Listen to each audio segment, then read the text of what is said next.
challenge, or is that kind of, do you like that kind of as opposed to creating a universe from scratch and art, like a look from scratch?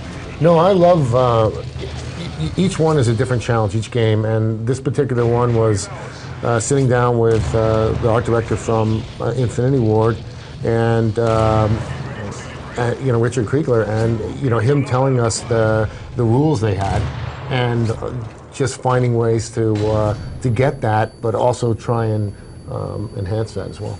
Man, Mike is just being a monster right now with that sniper really rifle. Yeah, but I think this is a good example of level design that kind of caters to a bunch of different weapon types. Obviously, there's this huge alley for a sniper. There's buildings you can go into. Obviously, for he's not invulnerable from people coming around the side with assault rifles or submachine guns. Yeah. So, Twitter user Sketchy Cinema HD. I've been to one of those. He asks.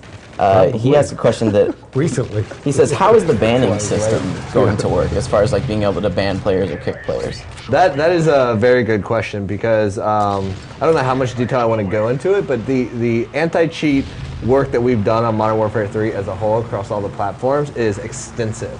We have so much more control now over how we can edit and take action on the leaderboards, so we can clean up the leaderboards from anybody who we determine is illegitimate, because we have the benefit now of having things like Elite, where not only can you go in and check every game you've ever played, check every detailed stat that you've ever done, but we can go in and use that to verify, okay, this guy was obviously boosting, this guy was obviously doing something that was not fair. So we can go in there, we can review games in theater, we can review player reports, because you have a report player function in-game now. So that flags somebody and says, okay, maybe this is a game we need to be paying attention to. So if you see somebody doing something that's shitty, flag them, because if a lot of people are flagging them in the game, that's going to bring it to our attention faster. So we can go in and verify, ban players from the game, keep them from playing, keep them from registering on the leaderboard temporarily, forever, whatever we want to do. So you're taking a big risk by trying to cheat in the game in the first place. Because if we identify you, you can take yourselves out of the competition completely. But then, more importantly, we have the tools to actually verify that and take even further action on it. For people that are unfamiliar with what Elite does is it kind of, on top of, it tracks a lot of stats, but you can also go into particulars like where you got to kill, what gun you got to kill, who killed you, where you were standing exactly when that guy killed you. You can kind of get a good feel for like where the good kill zones are on a map for maybe what a really amazing player was doing to get all those kills. Definitely. Strategies you can learn just from that stuff. Yeah, you can really go in there and analyze data. Yeah. But you guys also have access to that data. Is that sort of the data that you guys will use to help do maybe balance tweaks and stuff as the game goes on? And obviously it's one thing when you guys are playing and in the studio and with small teams, when the game gets in the hands of millions of people who are spending hours with it, I'm sure they learn to do things that you never anticipated. Yeah, always, of course. Man, yeah. And Elite's going to allow us to, get hard data on that, because getting fan feedback is extremely important, and then getting the hard data that supports that is just as important. Yeah, and we can use some of that in any DLC or any maps in the future. It helps us become better designers.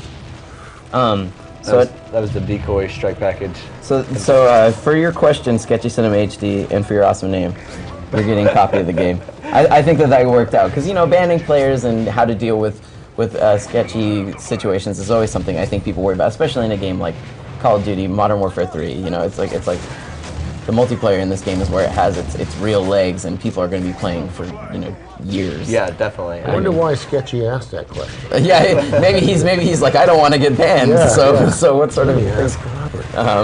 Do not soil the fair name of Sketchy Cinema. Another a Twitter question that comes from Haibuse86. He says, will there be any 3D game support for the 10 people out there that have 3D TVs? I just got one, actually. Did you really? Yeah. 11. Pretty exciting. Is that something that you guys are ever looking to support with something like Call of Duty? Well, Black Ops supported it. Yeah. So Call of Duty has supported it. It was not something that we were looking to support with Modern Warfare 3. We kind of look at it from a gameplay perspective. Exactly. And if it's not going to add, any value to the gameplay, then it's not something we should put in. Yeah, I guess at that point, if the technology was more prolific and it had a way that it could be emphasized for gameplay. And there was no impact on frame rate or anything like that. Yeah, that's interesting. I think Call of Duty is one of the few games that, to this day, it always talks about the frame rate is still such a coveted sort of thing. It is. It's key. You know, and there are other games like Gears of War and stuff that can run at 30 and they work just fine because that's like what the multiplayer is designed for. Exactly. But Call of Duty, obviously, you know, you guys could push the graphics to even crazier levels if you wanted. But if it's going to take away from that 60 frames a second, it's like, you know, the pros versus the cons. Yeah, it's all So, about